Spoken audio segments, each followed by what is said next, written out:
Hello everyone. आज का discussion हमारा कॉम्प्लेक्स नंबर्स पे है, राइट। तो स्टार्टिंग से बात नहीं कर रहा हूँ बेसिकली मैं, ठीक है।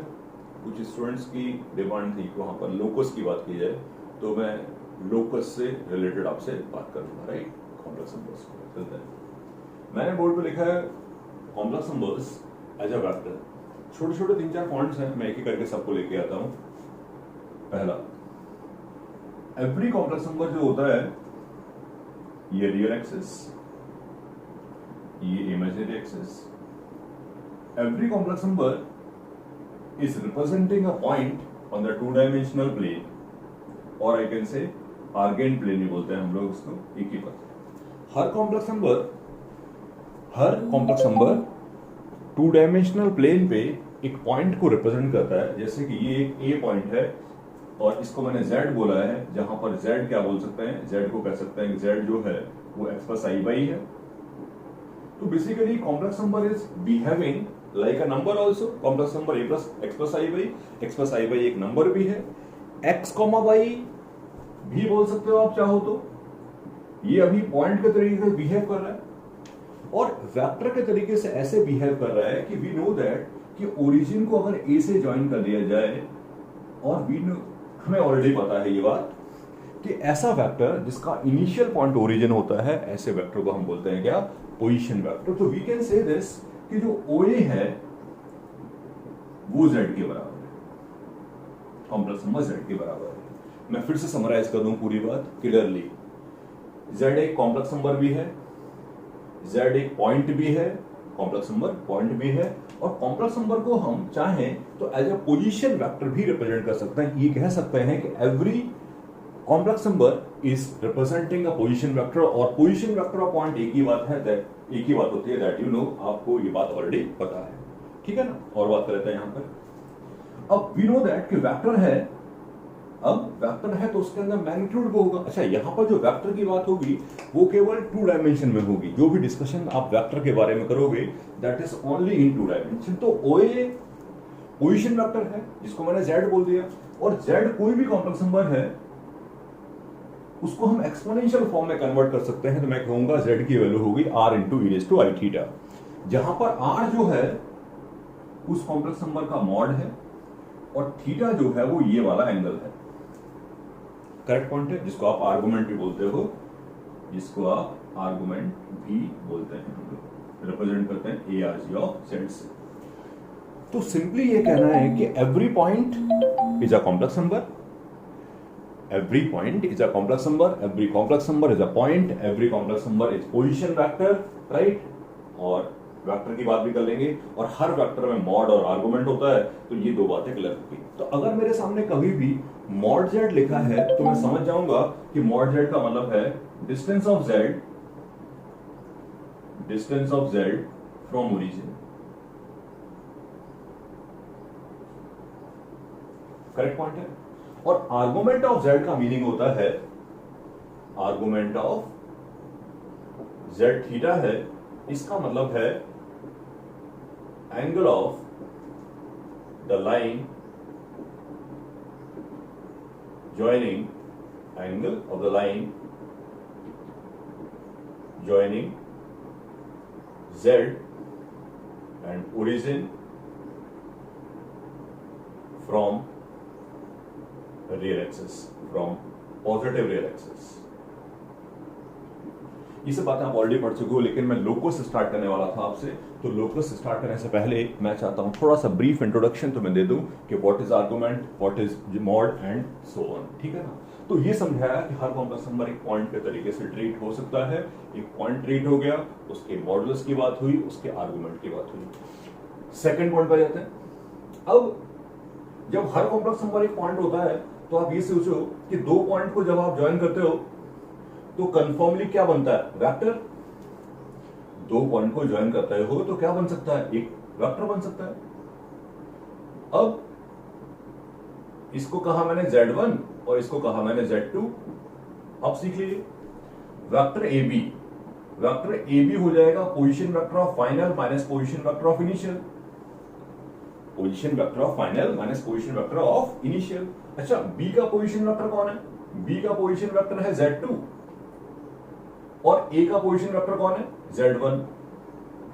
तो मेरा सेकंड पॉइंट ऑफ व्यू समझिए, सेकंड पॉइंट ऑफ व्यू मेरे समझाने का सिर्फ और सिर्फ ये है कि Z2 माइनस Z1, जैसे मैंने लास्ट टाइम बोला कि Z एक पोजीशन वेक्टर होता है, Z एक पॉइंट होता है और Z एक नंबर भी है। बिल्कुल अब मैं तुमसे कह रहा हूं कि Z2 माइनस Z1 क्या है, वेक्टर।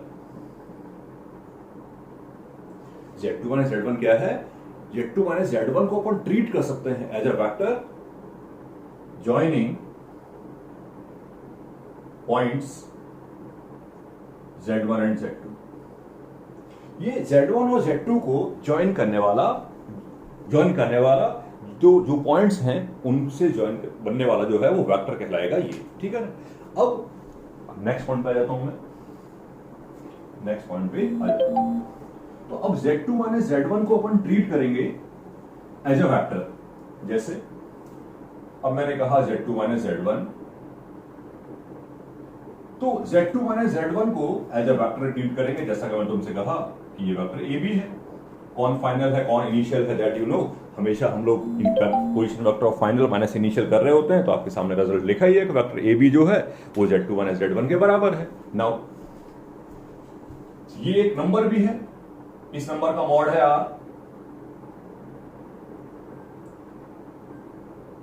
ये एक नंबर भी है, इसका मॉड क्या है R, और बेसिकली मॉड को क्या बोलोगे आप, लेंथ ऑफ वेक्टर।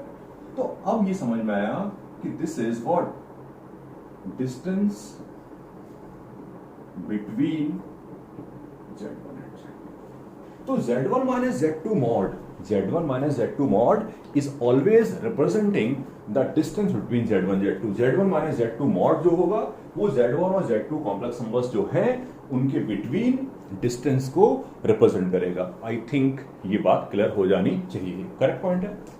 ये सब बेसिक बात चल रही है कि रिप्रेजेंटेशन, ताकि हम लोकल से पढ़ सकें। नेक्स्ट पॉइंट पे आ जाता हूं। Argument of Z2 minus Z1 theta के बराबर है। जैसा कि मैंने कहा यार Z2 माइनस Z1 क्या है, Z2 माइनस Z1 वेरियस तरीके सोचिए आप। Z2 माइनस Z1 एक नंबर भी है, Z2 माइनस Z1 एक वेक्टर भी है। Z2 माइनस Z1 को आप चाहें तो एक पॉइंट ही बोल सकते हैं, तो इस पॉइंट में लिखा हुआ है। अभी हम उसको एज अ ट्रीट कर रहे हैं एज अ वेक्टर, राइट। तो argument of Z2 minus Z1 theta है। अब इसका क्या मीनिंग है वो समझो। इसका मीनिंग ये होता है कि Z1 Z2 अगर दो कॉम्प्लेक्स नंबर्स हैं तो एक वेक्टर बना। कौन सा वेक्टर बना, Z2 और Z1 को ज्वाइन करने वाला, फाइनल माइनस इनिशियल। तो ये एंगल थीटा कहलाता है, ये एंगल थीटा कहलाता है, करेक्ट पॉइंट है। तो Z2 minus Z1 mod finally represent क्या करता है, Z1 और Z2 के बीच की डिस्टेंस, राइट। और Z2 माइनस Z1 का जो आर्गुमेंट है वो क्या हुआ, Z2 माइनस Z1 का जो आर्गुमेंट है वो है जो वेक्टर बना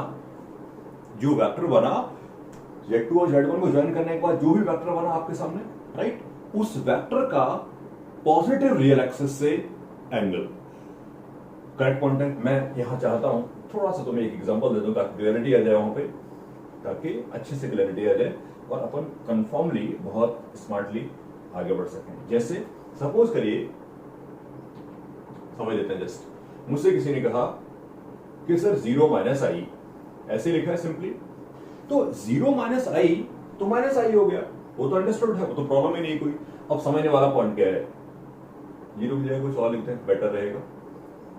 1 प्लस आई माइनस 2 माइनस 2i, 2 प्लस आई, बेटर है। कुछ भी लिखा है अफेक्ट नहीं करता, ये पूरी वैल्यू क्या होगी -1, उससे आपको कोई डाउट नहीं है। पॉइंट समझना है कि बेसिकली यहां पर मैंने तुम्हें क्या समझाया।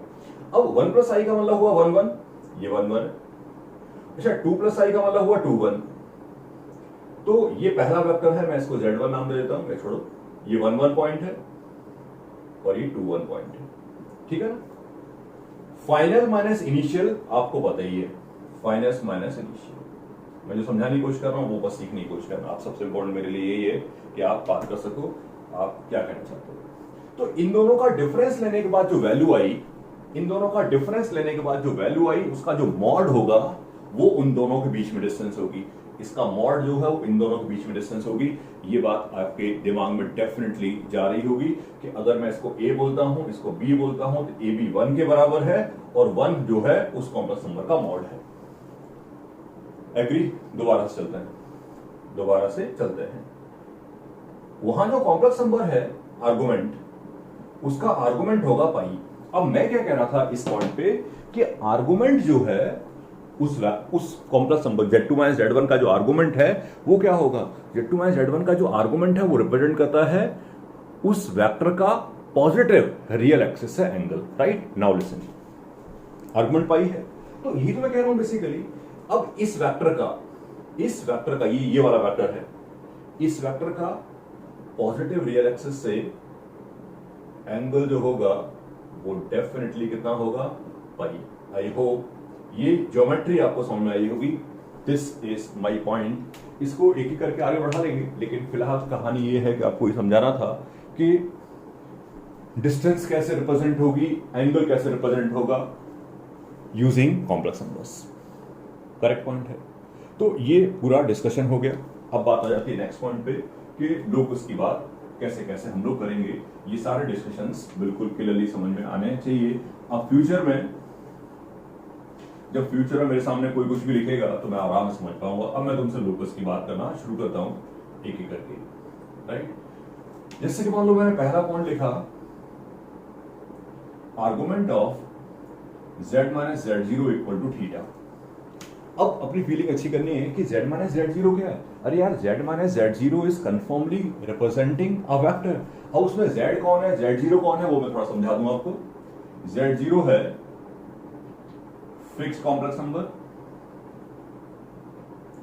या फिक्स पॉइंट, बोलिए एक ही बात है। z है वेरिएबल कॉम्प्लेक्स नंबर, या फिर आप वेरिएबल पॉइंट बोलिए। इनफैक्ट मैं लिख देता हूं, वेरिएबल पॉइंट बोलेंगे वो भी चलेगा। ठीक है? और थीटा है आपका कोई भी पॉजिटिव वैल्यू या negative value, whatever theta angle है। Any real number I can say, matter नहीं करता। सही है, फिक्स्ड है, जो भी है थीटा है वो फिक्स्ड है। अब क्या है वो सीखने की कोशिश करते हैं। z - z0 is confirmly what? z - z0 एक वेक्टर है। z - z0 एक वेक्टर है और समझे z0 यहां कहीं होगा, z कहीं होगा, और ये बना vector z - z0 finest minus initial. z - z0 जो वेक्टर बना उसका जो आर्गुमेंट है वो थीटा है। उसका आर्गुमेंट थीटा होने का केवल एक ही मीनिंग है, उसका आर्गुमेंट थीटा होने का एक ही मीनिंग है कि ये वाला एंगल थीटा है। अब सोचो थोड़ा सा, अब थोड़ा सोच लेते हैं इस बात को, ध्यान देना। z यहां हो, चाहे z यहां हो, चाहे z इस लाइन पर कहीं पर भी हो, z0 तो फिक्स है, z0 फिक्स है, z इस लाइन पर कहीं पर भी हो, z और z0 को ज्वाइन करने वाला जो वेक्टर बनेगा उसका रियल एक्सिस से एंगल जो रहेगा वो क्या रहेगा? Same. Listen to me clearly, मैं यहां फिर से बनाता हूं। ये z है, ये z0 है। मैं ये कह रहा हूं कि ये वाला एंगल थीटा बन गया और z मैंने यहां लिया है। मैं कह रहा हूं z यहां पर हो, z यहां हो, z यहां हो, z यहां हो, इन सब जगह पे कहीं पर भी z हो, उसका आर्गुमेंट सेम रहेगा। इसका मतलब क्या है? z can very on a straight line. z एक स्ट्रेट लाइन पे वेरी कर सकता है, उसमें कुछ एरर्स हैं वो सही कर लेते हैं। फाइनली आर्गुमेंट ऑफ दिस क्या है? ये एक रे है, रे emerges from point z0 and going towards angle theta from a real axis। ठीक है? एक डाउट तो दिमाग में ये आ सकता है कि सर ने रे क्यों बोल दिया, सर ने रे क्यों बोल दिया, लाइन क्यों नहीं? वो इसलिए क्योंकि अगर मैं आपसे ये कहूं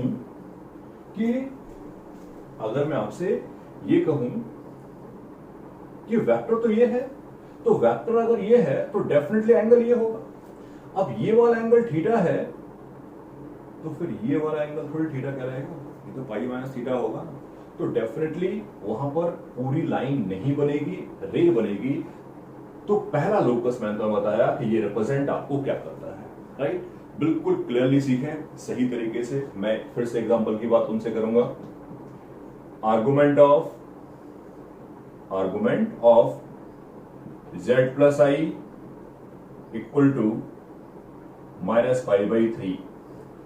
बस पहली एक्सपेक्टेशन ये है कि आप इसको देखते ही समझ जाएं, मतलब जस्ट इसको ड्रॉ करना है, इसको समझना है कि ये क्या है। पहली एक्सपेक्टेशन आप मेरी ये है कि आप इसको देखते ही समझ जाएं कि ये है क्या, और उसके बाद इसके बारे में सारी इंफॉर्मेशन आप खुद निकाल लोगे जब आप इसको ये समझ जाओगे क्या है। अपने आप से बातें करना। ये एक रे है जो -i से निकलती है। -i यहां कहीं होगा, -i शामिल नहीं होगा। z की वैल्यू अगर -i हो जाएगी तो यहां लिख जाएगा argument of 0, and we know that कि आर्गुमेंट ऑफ 0 नॉट डिफाइंड होता है। तो एक रे है जो इस पॉइंट से निकलती है, लेकिन ये पॉइंट शामिल नहीं होगा। किस तरफ जाती है? ये इस तरफ जाती है, जिससे कि एंगल जो है वो -π/3 बना रहे एक्स एक्सिस एंगल -π/3। क्लियरली समझ आओ, -π/3।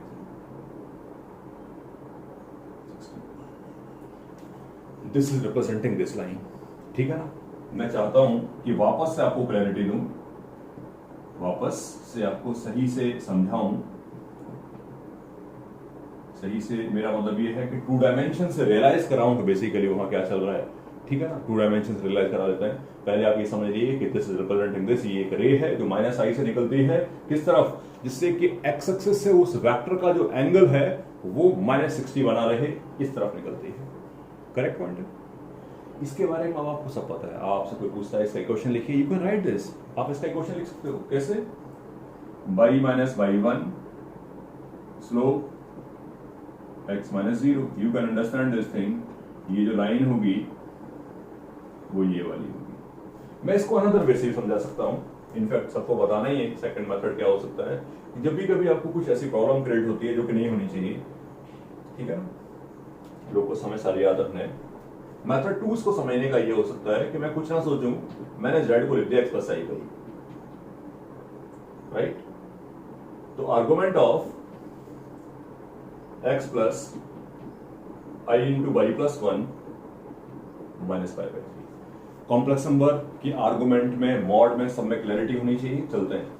एक कॉम्प्लेक्स नंबर है, उसका आर्गुमेंट -π/3 है। -π/3 is confirmly lying in 4th quadrant. इसका मतलब निकलता है कि रियल पार्ट पॉजिटिव रहा होगा और इमेजिनरी पार्ट नेगेटिव रहा होगा, राइट। बाकी आर्गुमेंट निकालना आपको आता ही है। कोई भी कॉम्प्लेक्स नंबर अगर 4th क्वाड्रेंट में है तो उसका आर्गुमेंट कैसे निकालते हैं आपको पता ही है। उसका आर्गुमेंट हो जाएगा tan inverse y plus 1/x -π/3। y plus 1 equal to आ गया -√3/x, y equal to -√3x -1। Line तो सेम आ गई, लेकिन कहीं ना कहीं ये बात ध्यान रखना कि यू नो दैट सा ग्राफ बना रखा है। कंडीशंस पे ध्यान दो। x पॉजिटिव होना चाहिए, आपने लाइन बनाई, x पॉजिटिव होना चाहिए, यानी कि ये लाइन पार्ट नहीं बनेगी डिस्कशन का, और y -1 से छोटा होना चाहिए, यानी कि लाइन जो है वो नीचे वाली होगी। ये आपने समझा। एग्री हो मेरी बात से? पूरा डिस्कशन किया, एक लोकस आपको बताया, दोनों को मैच करके भी दिखाया, 2 डायमेंशन के तरीके से बताया, ज्योमेट्रिकली समझाया। अब सिर्फ ये समझना है कि जब भी कभी किसी केस में मेरे सामने लोकस, जितने लोकस मैं बताऊंगा नेक्स्ट डिस्कशंस में, नेक्स्ट वीडियोस में आपको और लोकस की बात करूंगा, लेकिन प्राइमरली आपको समझना है कि अगर कोई और लोकस, पहला लोकस कुछ आया और आपने अगर वो पढ़ रखा है तो तुरंत समझ जाना चाहिए यार ये तो पता है कि ये रिप्रेजेंट करता है। जैसे कि आर्गुमेंट ऑफ z - z0 पहला लोकस की बात हुई, argument of z - z0 equal theta, समझ गए कि वो लाइन एक रे है, किस तरफ जाती है ये पता है, कहां से निकलती है ये भी पता है। इसका नेक्स्ट डिस्कशन नेक्स्ट करेंगे, ओके।